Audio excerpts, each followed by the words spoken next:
IVM.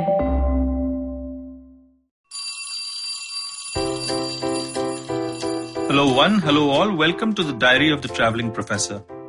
And I'm Siddharth Deshmukh, a friendly neighborhood traveling professor, talking back again from London. Yes, I was in the Scotland area for a couple of weeks and I was holidaying there.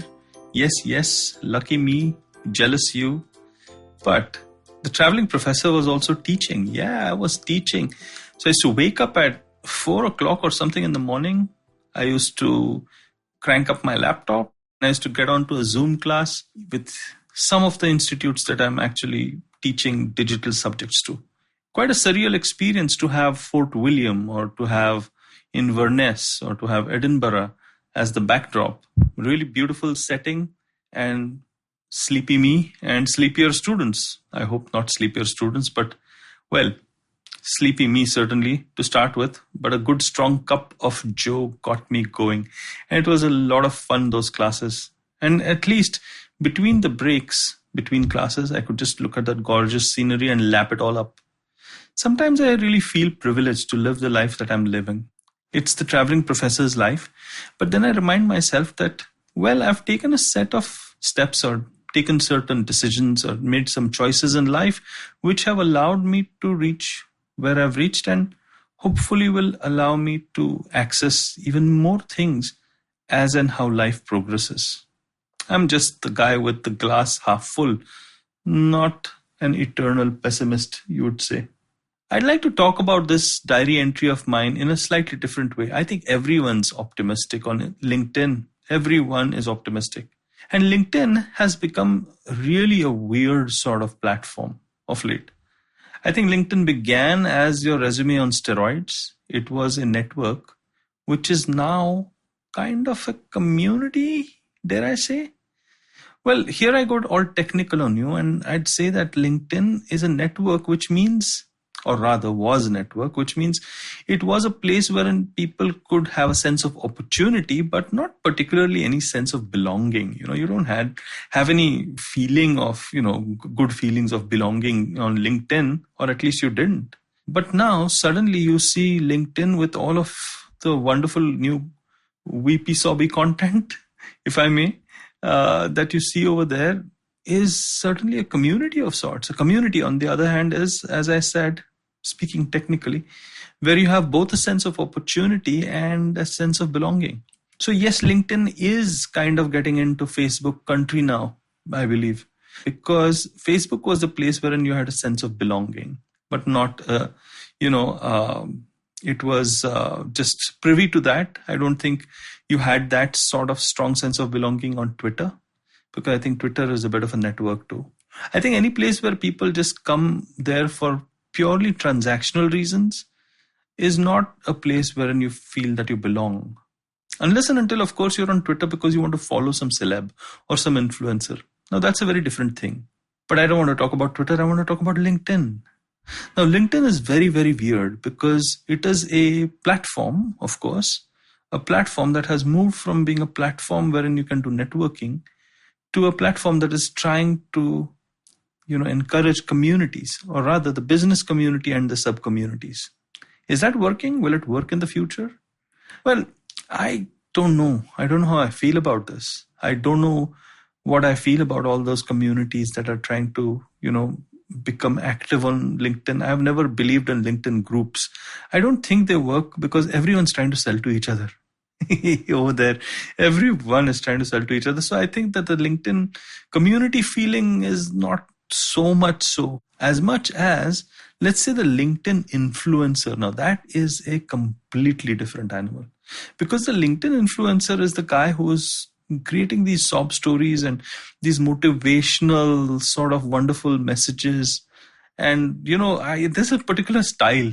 You start off with one sentence with caps or maybe one or two words in caps and then some pause thing. And you can actually try to read the so-called melodrama in that whole write-up. And then any thoughts and hashtags, and pretty irritating, to be honest. Pretty irritating, most of them. But they're quite compelling. You do read them, and as you read them, you're getting irritated. So I don't know. I have mixed feelings about them. Some of them are well written. Some of them are just copied in the same format, but without having the real content.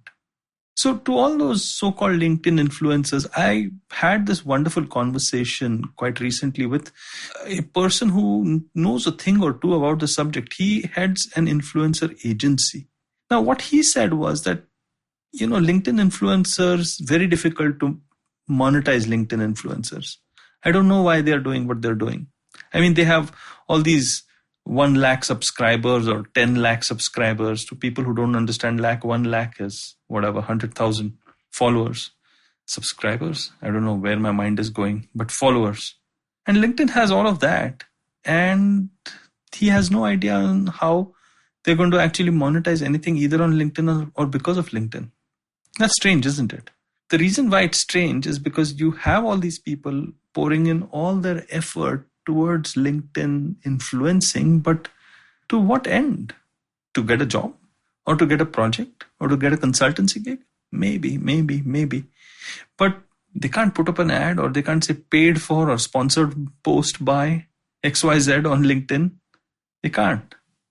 So what are they doing? What are these LinkedIn influencers doing? And to be honest, you know what the guy said? If you're really a top performer in the workplace and you are a LinkedIn influencer of sorts, and he's been approached by a lot of corporate houses to connect to these people, these top performers and these position, these guys who have big time position in industry like CEOs, etc. And these corporate houses have said, hey, can you get the CEO to endorse my brand? And they don't. They just don't. They don't care. They already have the money. And they're not intending to ruin their reputation for something like small fee for endorsing some product or brand on LinkedIn. So it's a very weird space that LinkedIn influencers find themselves in.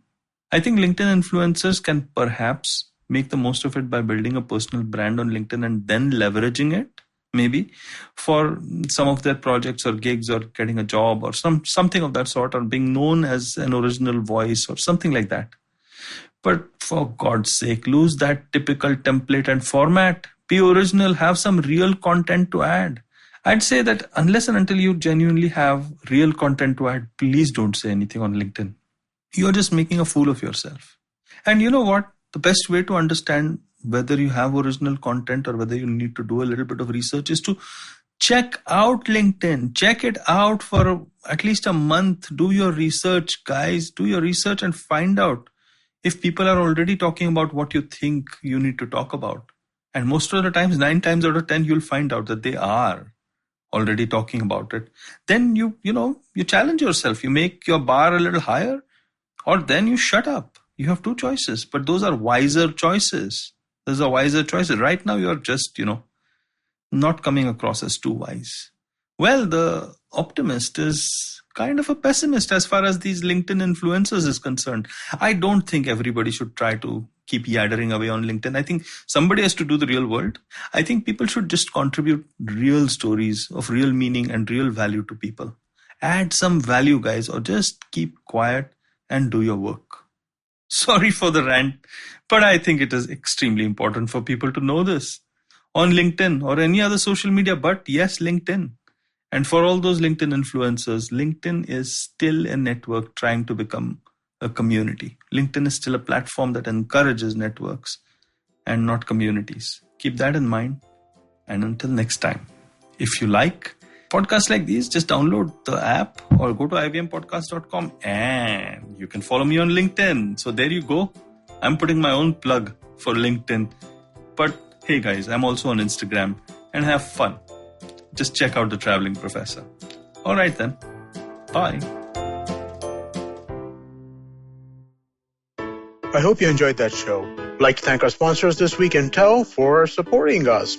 First, right off the bat, want to congratulate Ashton Doctor on celebrating the 300th episode of The Habit Coach. It's a great show. If you haven't been listening to it, listen to it now. And if you listen to it, you can almost go for an entire year with an episode a day. It's really fun. Do definitely check that out. Arjun Koladi, the head of sales for Spotify in India, was on Advertising is Dead. Do check that out. Really fun show. On Cyrus Says, we had Sumit Basu, the author, fantasy author, one of my favorites. Definitely do check that out. It was Utsav Memorial Week this week on the IVM network. He was on Cyrus Says Cock and Bull on Thursday. He was on Litnama and, of course, his own podcast, Postcards from Nowhere. Do check that out. And one last note before we go. IVM Likes is back, and we've been doing a bunch of interesting conversations about different pop culture things that you might want to check out during the pandemic. Do give it a listen. I'm sure you'll enjoy that. And with that, I hope to see you again next week. Namaskar, dear Bandhu. My name is Ashish Vidyarthi. These are truly challenging times, and in these times, we need hope. Do take time to listen to my podcast, Begin the Journey. Available on IVM Podcasts, website, app, or wherever you listen to podcasts. Remember, there is hope because there's one life and we are alive.